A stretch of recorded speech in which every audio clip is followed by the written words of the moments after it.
Assembly is dissolved upon the advice of the Prime Minister, who shall appoint the date, because governor, if it is not instrumental in the dissolution, like in the Punjab, the assembly was dissolved on the advice of Chief Minister of Punjab. The relevant article says that upon the advice, the governor shall dissolve the assembly, and if he fails or if he considers not to dissolve or if he is inactive, then after the lapse of 48 hours, assembly would be deemed to be dissolved. So this is the point of controversy from where this entire the litigation Pandora was open. The Governor Punjab did not acted upon the device, and the assembly was dissolved as per the flux of time, like on the passage of 48 hours. So the first round of litigation was regarding the fixing of date, that who to fix the date. The matter was brought before Lahore High Court. Lahore High Court, after hearing the parties, directed the Election Commission to appoint a date after consultation. And the governor filed an appeal in the Lahore High Court, which was pending. In KP, the governor was in process of consultation, and a writ petition was also pending in KP. When a two-member bench of Supreme Court of Pakistan, if you may recall, while hearing a petition regarding the removal or the transfer of a police officer, they took it so seriously and they considered that elections shall be held in a stipulated period, which is 90 days, and the time was passing through. So that the bench headed by Justice Ijazul Hasan, flanked by Justice Mazahir Naqvi, referred the matter to the Chief Justice of Pakistan to examine it and, if appropriate, take suo motu notice by constituting a bench. Pursuant thereto, a 9-member bench was constituted by the Chief Justice of Pakistan, which assumed hearing. In the initial hearings, 2 honorable members passed judicial orders. They recorded their separate opinions, and they said that since the matters are pending before the high courts, and since 184.3, constitutional provision 184.3, which vests jurisdiction in the Supreme Court to take suo motu notices or exercise its own constitutional jurisdiction, is a concurrent jurisdiction with the high courts. So the case was not found to be fit for exercise of that jurisdiction, and it was found appropriate, if the high courts, seized with the matter already, may continue with the proceedings. They recorded their separate opinions. In the meanwhile, the bench was reconstituted by the Honorable Chief Justice, because meanwhile an application was filed by political parties requesting that 2 honorable judges had already expressed their opinions, and there were certain other backgrounds regarding their conduct as judges. So they may recuse themselves from the proceedings, which is not something which is happening first time, I would say. We have experienced so many occasions where objections were raised or request was made to the honorable judges that they have some conflict of interest, or they have expressed opinion already in that case. So they may recuse 2 honorable judges who initially referred the matter to the Chief Justice. They voluntarily recused themselves. Meanwhile, 2 honorable judges had already expressed their opinions through separate orders. The matter was then placed before a bench of 5 honorable judges of Supreme Court, and at the conclusion of hearing, the one view is that the petitions were accepted, like the case was disposed of with majority by 3 against 2, directing the Election Commission to fix date in Punjab in consultation with President of Pakistan, and date in KP in consultation with the Governor of Khyber Pakhtunkhwa. However, in the same order or judgment, the 2 honorable judges concurred with their 2 learned colleagues who had already dismissed those petitions. So that is the point from where this legal controversy actually started. The government was on record, I being the law minister and the Attorney General, the then Attorney General for Pakistan, we expressed our view soon after the announcement of decision that those proceedings were disposed of or dismissed by a majority of 4 against 3, because 2 honorable judges said that these petitions are not maintainable, lack jurisdiction, and the matters be placed before high courts for appropriate orders. Those two opinions were concurred to, followed by two judges sitting in the five-member bench, and they put footnotes as well to clarify the situation that under the dispensation, under the scheme of law, under the court practice, such orders can be passed. So it was a decision taken by the government and many segments of the lawyer community and the society as a decision dismissing the petitions and referring the matter back to high courts, which also the proprietary demand that if the independent high courts were seized with the matters, they should have proceeded with the same. However, the decision given by three honorable judges, the Chief Justice and two other members, that decision was presented as order of the court. So once again the controversy erupted, the which decision to be acceded to. The government took the stance, the parliament as well, that the decision is of the four judges, which is majority decision. When matter was re-agitated before the Supreme Court of Pakistan through petition filed by Pakistan Tehreek-e-Insaf, their speakers of the outgoing assemblies, at the outset this objection was taken by the principal law officer, the Attorney General for Pakistan, reminding the Honorable Court that a larger bench may kindly be constituted to resolve this controversy first, because it is a jurisdictional important legal question which is to be answered by a larger bench.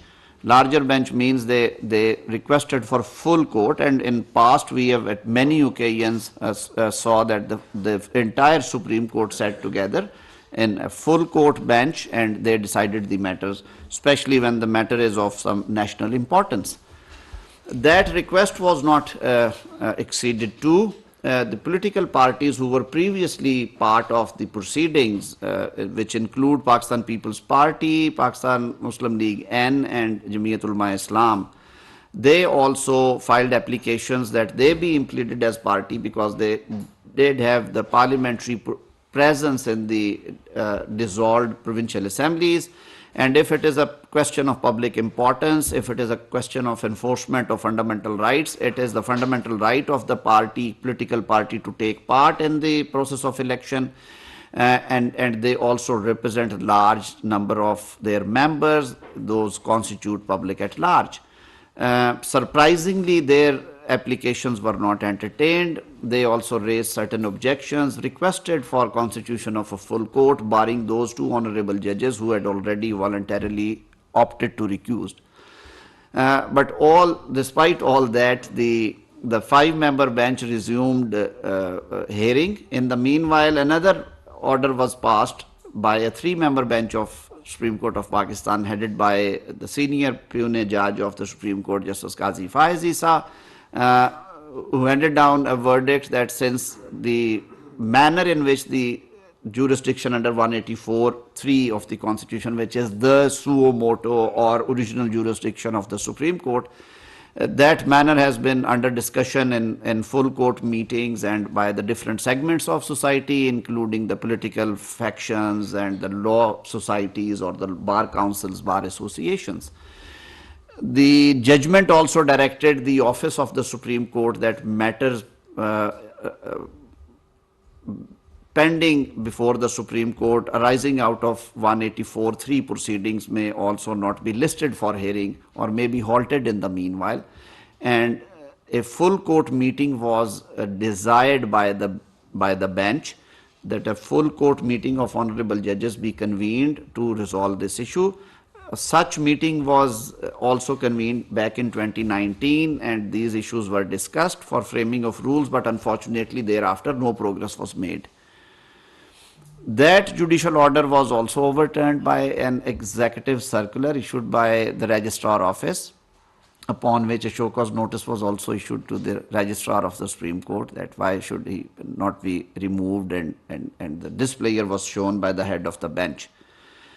Confronted with the situation one after another, two honorable judges, part of five-member bench who was seized with the matter, hearing the case, they decided to leave the bench. That they decided in their own wisdom that they should not sit on the bench unless until the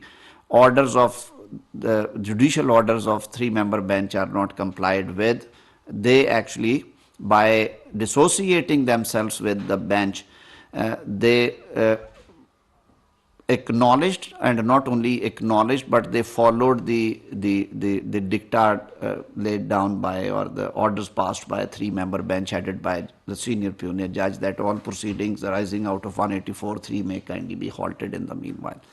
At that juncture as well, the request was repeated by Attorney General for Pakistan that there are two serious constitutional legal issues involved in the case. One, whether it is a judgment by majority of 4 against 3, or the previous judgment was by a majority of 3 against 2. This matter, the very important constitutional question, needs to be addressed by the court, and for that matter, a full court may currently be constituted, and if not an alternative, the remaining judges, which are 6 in number of the Supreme Court, who were not part of that 9-member bench, they may be, the bench may be constituted, and the matter may be referred to them to settle this controversy. This request was also not acknowledged and turned down by the 3-member bench. The other, of course, was the presence of the judgment handed down by senior punier judge, which directed office that cases involving question of under 184(3) may not be listed for hearing, and question was raised that in order to overturn that judgment, a judicial process has to be evolved, that a larger bench be constituted or matter be referred back to that bench for final adjudication, and it was not a matter to be dealt with by a executive circular. The honorable bench, the 3-member bench headed by Chief Justice, overruled all these demands or objections or requests, and finally passed an order whereby they themselves issued a schedule fixing 14th of May as the date for polling, and the different stages of election were also elaborated, and directed federal government to provide funds and security, which were actually earlier refused on multiple grounds, and Election Commission was satisfied with those grounds after examining the same, that the conditions were not conducive for conduct of election for multiple reasons, primarily the security, ongoing security threats and situation, and the incidents being taking place in KP and Punjab different occasions. Moreover, in the current financial budget, the allocation of funds was not made, and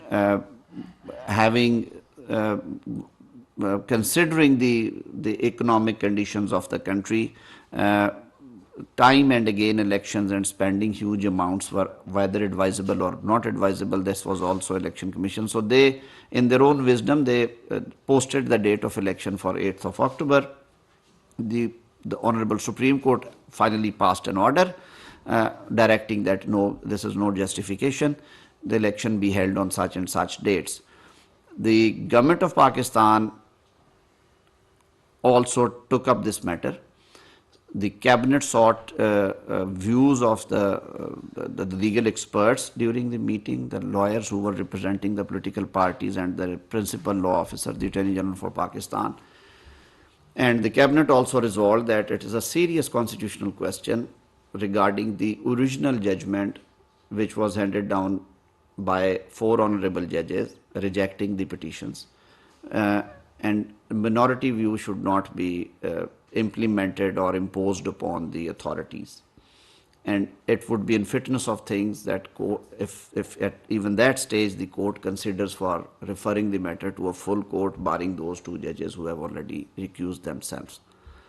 The matter was also discussed at length at the floor of the Parliament, which is the proper forum to discuss important national questions, including any legal issues being faced by the nation or by the government, or having strong nexus with the national affairs. And the National Assembly also passed a resolution in the meanwhile requesting the Supreme Court of Pakistan to consider under the law the propriety principle, the procedures, as well as the good practices, and to ensure transparency and independence, that the matter may be taken up in the full court. That resolution has also not been given any weightage by the court anyway. So faced with the situation, the matter is now under discussion in the parliament. To great extent, it's being discussed here and there. That's why I find it appropriate to come to you, answer your questions, if any. I just opened up the topic with basic history and details. So, any question? Azam Sahab, this is Rasil from CNN. I just want to know that, as we know, we have gone through the proceedings and your wonderful presentation today, briefing today. Uh, when we see the constitution, there is no constitutional solution within the framework of constitution. There is no solution. Then there is only one way left. You can't invoke emergency according to Article 232 because the president is there. One of your colleague has attempted to give a solution which is yet a controversial solution, that government is thinking to file a reference against the three judges. So how serious this move is? Rana Sanaullah has said in one of his interviews that they are thinking to file a... It may be under consideration, but there is no decision as yet. And I think that it may or it may not be an option for that. It has to be thoroughly examined and pondered upon before making any such decision. And that decision, of course, is to be made by the federal government, which is the federal cabinet. But so far, there is no such serious move, with all fairness, I would say. However, as you suggested, there is no solution. No, there is a solution in the Constitution. Article 254 of the Constitution provides in unequivocal terms that if Constitution provides an act or a thing to be done within a stipulated period, and if that exercise or thing has not been done in that specified period, it would not be unconstitutional only for the reason that the same was not carried out in that stipulated period. Now, coming back to the instant issue that the elections are to be held in 90 days or not, the 90 days upper capping started, the period starts from 12th of January, which is actually the 90 days are being exhausted on 12th of April, which is around the corner. And in any way, case the election have already been ordered, whether that order is purely constitutional or legal, or whether it is executable or not, because of the controversy which is yet to be determined, whether it is 4-3 decision or it is a 5-3 or 3-member decision. So, in the presence of 254 in previous events at previous occasions, in 1988, the assemblies were dissolved the last week of May. I think it was 29th May, if I am not wrong, by then President Ziaul Haq under 58(2)(b). 1988, when the Junejo government was actually dissolved by the president exercising its powers under 58(2)(b) of the Constitution. Now, the elections were to be held within a period of 90 days. So, the May, June, July, August.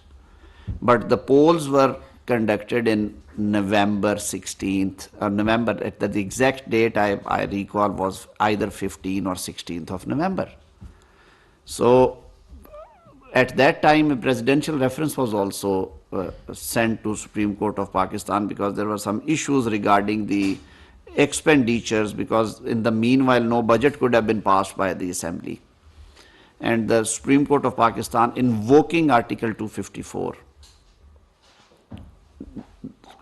allowed the expenditure as well as also indemnified the period which was consumed in conducting the elections, almost 5.5 months.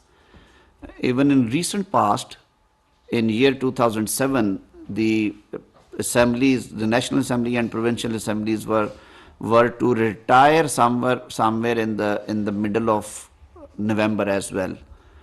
So the Khyber Pakhtunkhwa Assembly, which was NWFP Assembly at that time, was dissolved in first week of October, and the rest of the assemblies they completed their tenure in middle of November. So elections were to be held somewhere on or before 15th of January. In the meanwhile, Mohtarma Benazir Bhutto Shaheed, she was assassinated, and the law and order situation in the country was not so well and stable to go for elections. So election commission postponed the election without intervention of any court, exercising its powers vested in it under Article 218, read with Section 8 and Section 58, 7, 59 of the Act of today. उस वक्त उसमें 103 of the रोपा था. So elections were finally, I believe, held at the end of the February. And now you recall the KP assembly was dissolved in first week of October. So their caretaker setup remained there for a period of 5 or more months. So it's not the first time, and that's why the constitution provides a provision which covers these kind of situations and remedy the delays. Moreover, it is the election commission, to my understanding, which is the body under the constitution to ensure that elections shall be conducted in a manner which is transparent, which is fair, which is just, which is independent, and where the corrupt practices are guarded off. Pakistan, as I earlier said, has a unique scheme under Article 2 to 4 of the Constitution, which provides the appointment of caretakers through a consultative process, a very transparent process, that leader of house, leader of opposition shall decide the name of the caretaker, head of the government in the meanwhile. If they don't agree, the committee consisting of 4 members from opposition, 4 members from Treasury benches, they will resolve the issue in 2 days, and if they fail, then the matter would be referred to election commission. This exercise was carried out in Punjab. There was no consensus. Matter ended up with the election commission with 5-0 unanimous decision. The caretaker chief minister was appointed. Likewise, unlike Punjab, in KB province, the outgoing leader of opposition and leader of house, they concurred on the name of Mr. Azam Khan, who is, and then the caretaker governments were lodged. My understanding is that if elections are conducted in piecemeal, that the elections in Punjab are conducted right now, and election in KP are conducted in somewhere in July or August, which is also, if we go by the judgment, it is also the violation of 90 days principle. Now, why court kept silent on it, and why court referred the matter to the appropriate high court, and why not Punjab? I mean, these are the questions which need to be answered by the court while sitting in the full bench. So then elections are to be held in KP in July, August. And finally, the National Assembly and 2 remaining assemblies of Sindh and Balochistan province are to retire or complete their tenure. I think it's the 12th of August. So then there would be elections before 12th of October. Or if in the meanwhile these assemblies are dissolved, then the 90 days period. So it's all mess, it's all confusion. We are also passing through very tough times. We are going through the economic crunch. The economy is at the worst right now for multiple reasons. The worldwide situation is also very alarming. Our security position is extremely worrisome.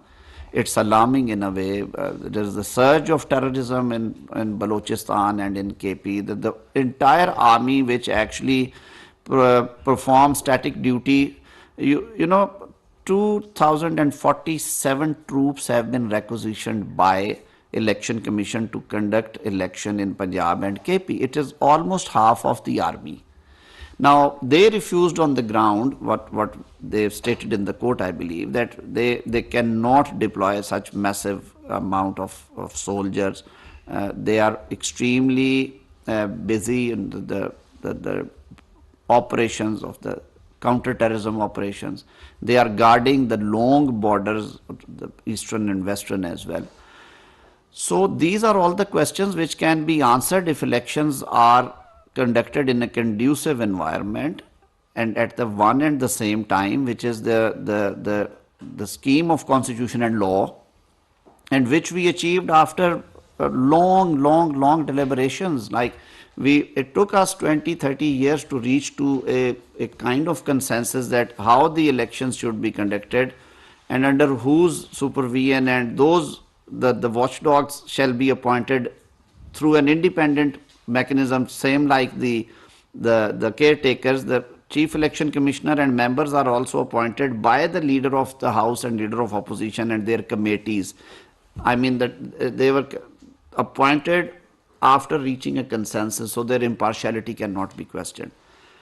So, keeping in view the entire picture, the government or the political forces belonging to the government alliance, they are of the view that there are few more issues. One is the ongoing census, which is also of great significance.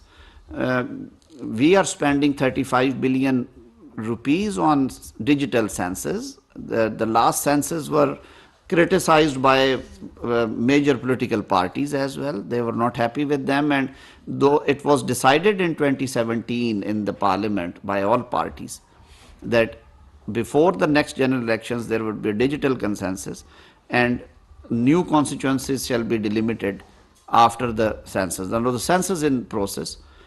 It is likely to be completed.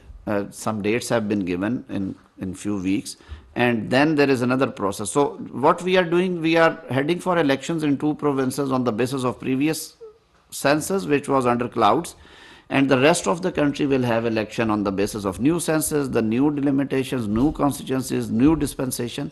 I mean, all this would be so confusing, and it will go on and on for all incoming elections. Every 5 years we will have an election year in Pakistan, which is also very expensive affair, I tell you.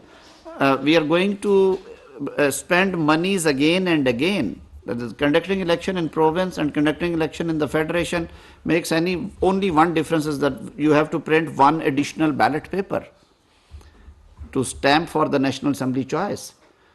Now, doing the exercise twice means that you are incurring expenses twice. The Constitution provides a room for all these things to be fixed under Article 254, and it should be in the best interest of the country for strengthening the political institutions, to bring more political stability, and to set the targets right for future governments to fight with the economic conditions and security conditions. The best solution is to go for elections at the one and the same time. But unfortunately, these matters were placed before the court. The government, the political parties, even the bar councils, those are الذين يقولون ربنا أخرجنا من هذه القرية ربنا أخرجنا من هذه القرية الظالمة. I mean, it's true that the Supreme Court, the Chief Justice is seen as biased and the court itself appears polarised. But I'm wondering if disregarding this order might have bigger consequences politically. And I'm wondering what happens if May 14 passes without provincial elections in the Punjab? Like,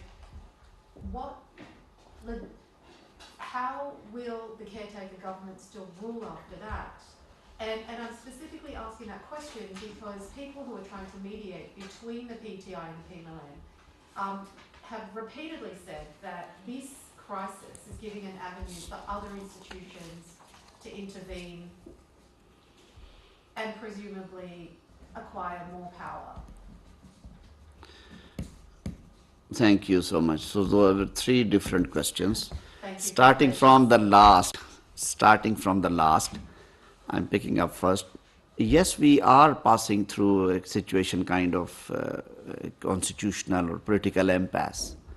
And this need to be addressed and this need to be fixed by the political forces.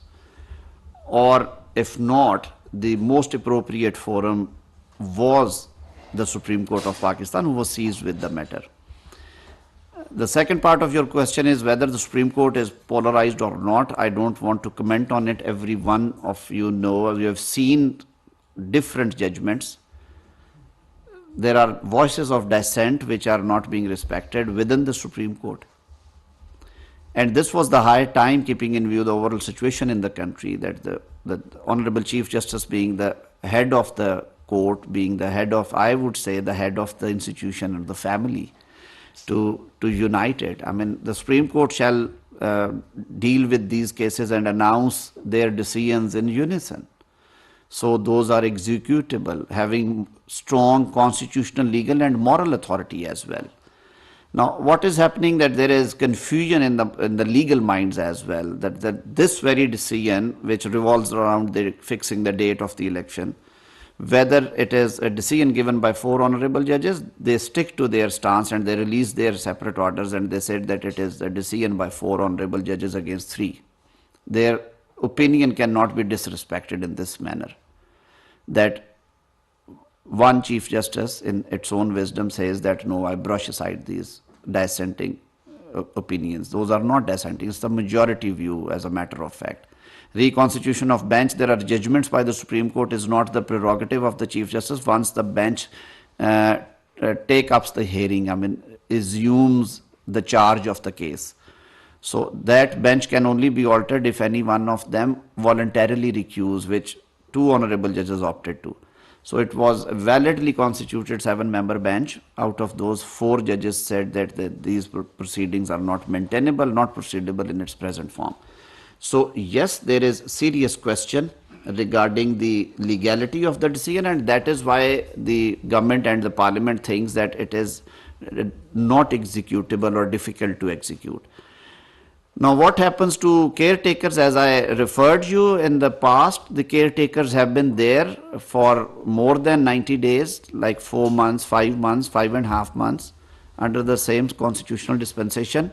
The new scheme only changed the appointment of caretakers through an independent process and transparent process where the government and the opposition selects the caretakers. Rest of the things are in the same manner.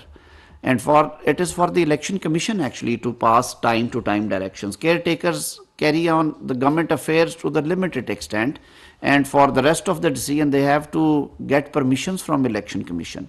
Election commission enjoys all constitutional powers and authority, and under the law is empowered to run the affairs through the caretakers. They keep on directing them time to time how to run the affairs and where to stop and where to perform.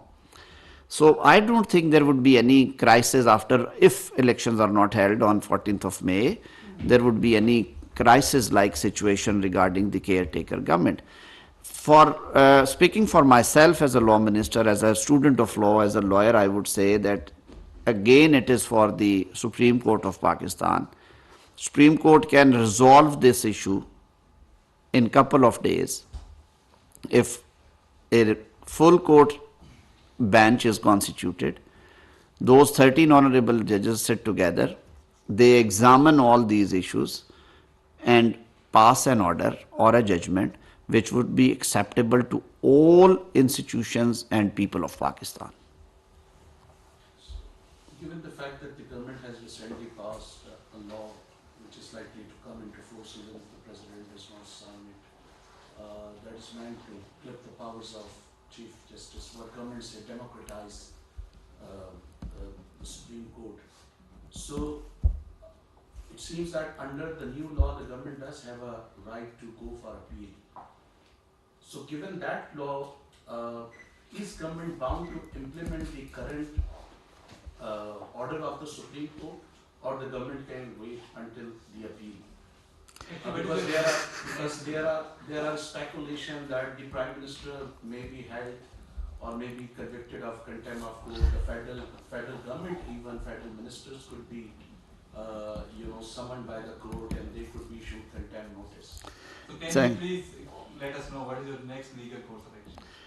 I am a trained lawyer. I spent 30 years in the courts. The lawyers never disclose their course of action, and I won't. Coming to your question, that the amendment or the passage of no law, it's not the amendment, it's the passage of a law which the parliament is empowered to enact under Article 191 of the Constitution. The Supreme Court rules of procedure were also enacted under 191, and Constitution provides a room for the parliamentary intervention in that, like the enacting the laws to make the things straight or right. First of all, no powers have been curtailed the powers still rest in the Supreme Court. When you read the Constitution, it is the Supreme Court. Nowhere in the Constitution it is said that the Chief Justice of Supreme Court shall pass such order. It is always the Supreme Court. The orders are always passed by the Supreme Court. The Chief Justice is first among the equals. So the Supreme Court right now consists of 15 honorable judges. The total strength is 17. The Supreme Court has to function, to pass orders, the judgments as a court. As rightly said by one of the honorable judges while writing his opinion in four-member order, that there should be no impression or perception of one-man show in the discharge of official or the constitutional functions of the court. It is the court which actually passes the orders and judgments. So the things have only been rectified or regulated on the basis of the principles of Constitution, that there should be collective wisdom should be given way to run the affairs of the court. We have not taken away a single or the slightest or weakest power from the Supreme Court. We are not saying that the cabinet ministers will constitute benches. We are not saying that the appeal against the Supreme Court shall lie before the Parliament or the President. Article 175 is very clear, which empowers the judiciary to perform its own functions. But at the same time, the Constitution provides that the Parliament may enact laws to regulate those powers, how those functions are to be discharged. And for that matter, these procedures have been introduced through the Supreme Court Practice and Procedures Bill 2023. Wherein the long-standing demands of legal fraternity and even the senior jurists in the country and retired judges have been respected too. It has been time and again said that in order to check the, I would say unregulated, if I'm not wrong, but to be more polite, and to streamline the powers to exercise original jurisdiction in the Supreme Court, which is a very contentious matter for many years. We have seen that Chief Justices assuming office and then opening up a floodgate of original jurisdiction cases, suo motu cases. You have experienced those 2-3 times, different tenures of the Chief Justice, and we have seen the Chief Justices staying there for years and years and exercising very sparingly in 1 or 2 cases. I've seen the judgments handed down by Supreme Court where they themselves said that this power should sparingly be exercised. I recall Chief Justice Tasaddaq Jilani's era. He's a very well-respected Chief Justice. He took up 184, only one 184(3) matter that was regarding the rights of minorities in the country.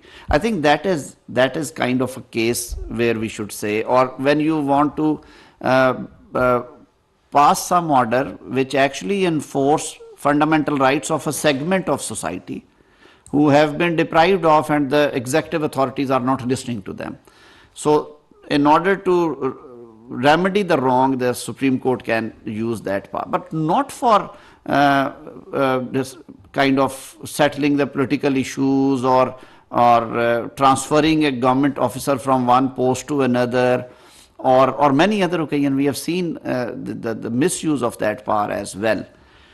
So the law which has been enacted by the Parliament has largely been appreciated across the board by the lawyer bodies, by the civil society, because of a long-standing desire.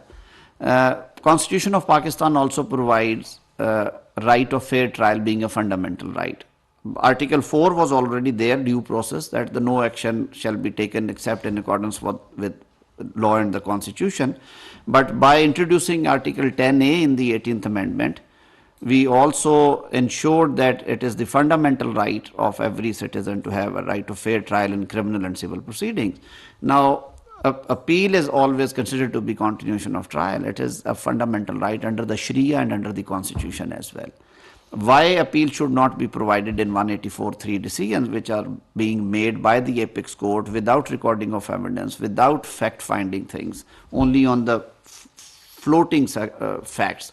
So appeal has been provided, a mechanism of distribution of cases, exercise of jurisdiction has been devolved in 3 senior most judges to ponder upon and to consider whether it is a fit case, so that the misuse of that 184(3) powers be checked with by the court itself.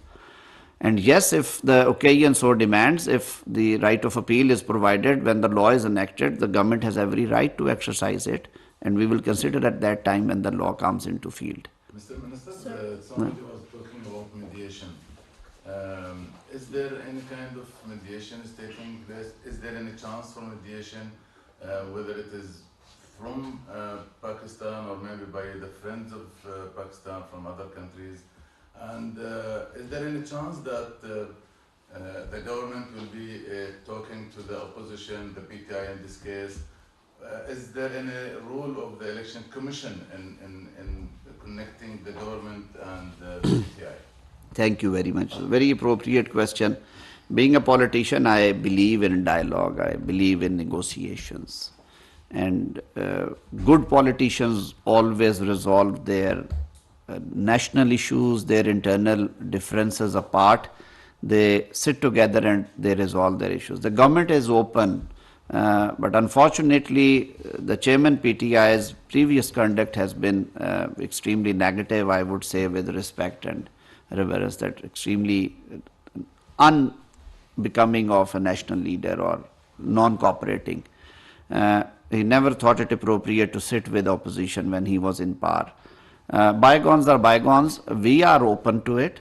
The Prime Minister at one point of time also considered that yes, it can be pondered upon. However, with the concurrence and consent of all coalition leaders, if the occasion so demands. I think there is no kind of situation which requires some foreign offer from the foreign countries. It's our internal matter which may be resolved by sitting together, or there are institutions available within the country, including the Election Commission. As I started in the beginning, that it is the Election Commission which enjoys the authority and powers to ensure that elections are conducted in a conducive and congenial atmosphere. Election Commission may also invite the parties, rather direct the parties to sit together and reach to a consensus in that regard. Yes, the judgment of Supreme Court may deter Election Commission because the language which has been used by 3-member bench, which the government thinks is still not a constitutional order, because unless and until the controversy regarding the 4-3 decision and 3-2 decision is actually set right, the things cannot move forward. Election Commission is a forum, or as pointed out by your colleague, the civil society and the bar bodies have also taken the initiative. Let's see how things develop in the coming days. But as a student of politics, I do believe that dialogue is one of the decent choices, I would say. What you will offer them? Do you have anything to offer for PTI? Yes, why not? The things which I said that the country need, if we need transparent, fair, free elections, we need elections at one and the same time. The reason there being that now elections are being held in Punjab when the federal government is a political government. So every day it would be a general complaint that the federal government is interfering. There are no caretakers in the federation. Likewise, if Punjab elections are conducted earlier, which Punjab enjoys 52% general seats in National Assembly. Now in October, when National Assembly elections would be held, there would be a political government in Punjab and Khyber Pakhtunkhwa. Now the provincial governments enjoy 80% authority in the government departments, kind of, that every department is under the provincial government. It would be practically impossible to suspend politically elected government, and those elections would be extremely controversial, very controversial, that the political government was installed in the area where the elections were held, and there were allegations of political interferences. The best course is to go to the settled scheme and principle that elections should be held at one and the same time under under the constitutionally appointed caretakers under Article 224. It is the same article which provides that elections should be conducted within 90 days. One of the clauses out of 11 or 12 clauses says that elections shall be conducted in 90 days. Rest of 10 or 11 clauses provide a general scheme of elections and how the caretakers are to be appointed, why caretakers should be there, what are the powers of the election commission, or Article 218. We have to see the entire constitutional scheme, not in isolation that one provision says that 90 days and you ignore rest of the provisions. So the best course would be heading for elections, but at the one and the same time. And for that matter, we have to sit together, or election commission has to decide if elections are conducted in September or October, and election commission can persuade the federal government or the two other provincial governments that they consider to dissolve their respective assemblies slightly earlier than the regular tenure, which is to end in middle of August. So all these questions can be answered validly. Ji, please. Sir, I just wanted to ask this question, that why other provincial assemblies can't be dissolved, and what is the proper time, do you think, that government should have to conduct the elections free and fair? My personal view is that these two provincial assemblies have been dissolved in haste. The outgoing chief ministers were elected. Punjab, which is the largest province, the chief minister of Punjab is on record that he was not willing to dissolve the assembly. The millions of people elected Punjab assembly, and it was dissolved on the dictation of a person who was not part of Punjab assembly, who was not even in the parliament at the national level. So that very decision, though political and constitutional, the timing was very wrong, and nobody should be given a license to compel others to leave the constitutionally elected offices. It is for the Prime Minister and Chief Ministers of the rest of the provinces, and all three bodies are being run in consultation with the members elected there too. It is for them to decide if they want to complete. They have every constitutional right to complete their tenure, which will end on 12th of August, I believe, or 16th of August. Before that, yes, if there is a process of consultation, if they sit together and they deem it appropriate that it may further the cause of democracy or the democratic institutions, they may consider or they may reconsider if for sake of democracy the assemblies can be dissolved earlier. But there is no such situation in federation or the provinces that the assemblies may be dissolved. When I explained you 1988 and 2008 situation, it is not very dissimilar to the present days. Those caretakers may continue for another 2-3 months if it is in the best interest of the country that the elections are conducted in such an atmosphere when the security agencies are available, when the funds are also available without arranging extra funds. I mean, this is for the finance and relevant people.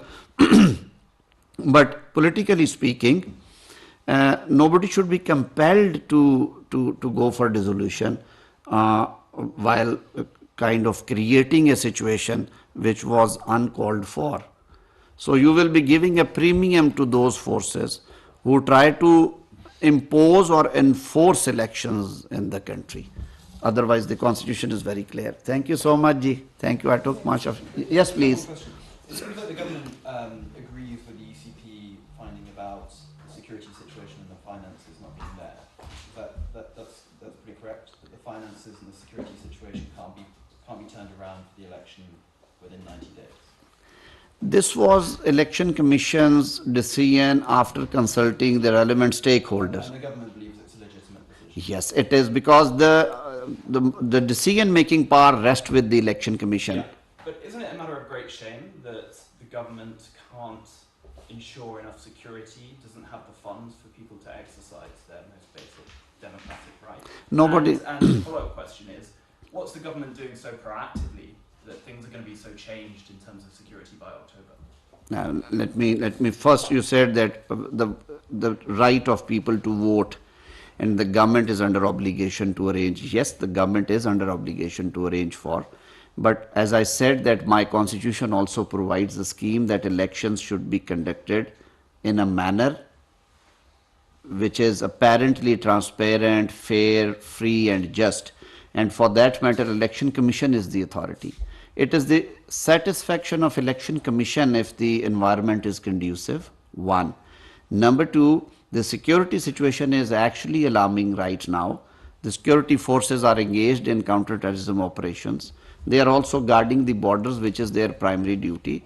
They also sought some time to settle these things and they'll be available thereafter. And it was only thereafter that Election Commission also thought it appropriate, keeping in mind that the rest of the three assemblies would also complete their tenure. And let's go for elections to the entire country at one and the same time. And it's also around the corner. I mean, it's not far away. And as I said, that our constitution provides a complete scheme. Now, if somebody says that he has to look into only one provision of the constitution, which bounds down that election has to be conducted within 90 days, that period has almost elapsed. In any case, if elections are held in Punjab and then in KPK, it would be held beyond that 90 days capping. Now, if we are already not within that scheme, within that limit of time, why don't we then accept the constitution scheme as a whole in its entirety? So it would strengthen the political regimes in Pakistan, the political institutions, instead of going for piecemeal elections and going for controversial elections. So this is one of the reasons why Election Commission was convinced in that way. Thank you. This is a political problem more than it's a judicial problem for all the very legitimate constitutional and legal issues you've raised. At what point will the government just sit with the opposition and figure out an election date together? And this country has a cliff that it's reaching. The IMF will not give this government a tranche. It wants political stability. There's clearly none. It wants a government with a mandate. To even get the Saudis and the Chinese on board, to do more than just roll over loans, it needs a government with a mandate, which you clearly don't have right now. Do you really think this government can last till October 8th? Forgive my bluntness, but I'm fairly confused about the lack of urgency that I hear from politicians when this country is in a crisis so bad that middle class people are lining up for free flour. Let me explain you. I mean, these are mainly the questions relatable to the economic side, and I am a person from the legal area. But being the part of the government and as a Pakistani, as far as the legitimacy of government, my constitution and the practices provide, I mean, the Prime Minister enjoys majority in the Parliament, in the National Assembly, which is the electorate for him. The Cabinet is performing its function, the Senate is there, which is perpetual actually, it never retires, rotation hai. Yes, we are going through very tough times as far as the economic situation is, and I think the entire world is being engulfed these days. We are trying our hard within our means and also engaged ourselves in the negotiation processes with the bilateral and the multilateral organizations.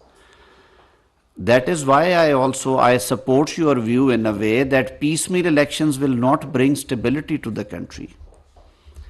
The best solution is to hold elections as per the constitutional scheme at the one and the same time within the bounds of the constitution. And for that matter, we are open for dialogue at any time, but not on the dictates of one man, that he dictates that which time suits him and which time doesn't suit him. I leave it to the Election Commission, which is the independent constitutional body. If Election Commission invites us today or tomorrow and invites the other opposition parties, and engages us in the dialogue, we would be extremely happy. Thank you very much. वफाकी वज़ीर क़ानून आज़म नज़ीर तारर इस्लामाबाद में बैनुल अक़वामी media से गुफ्तगू कर रहे थे। उनका कहना था कि पूरे मुल्क में आम इंतख़ाबात एक वक्त पर होने चाहिए। आइन के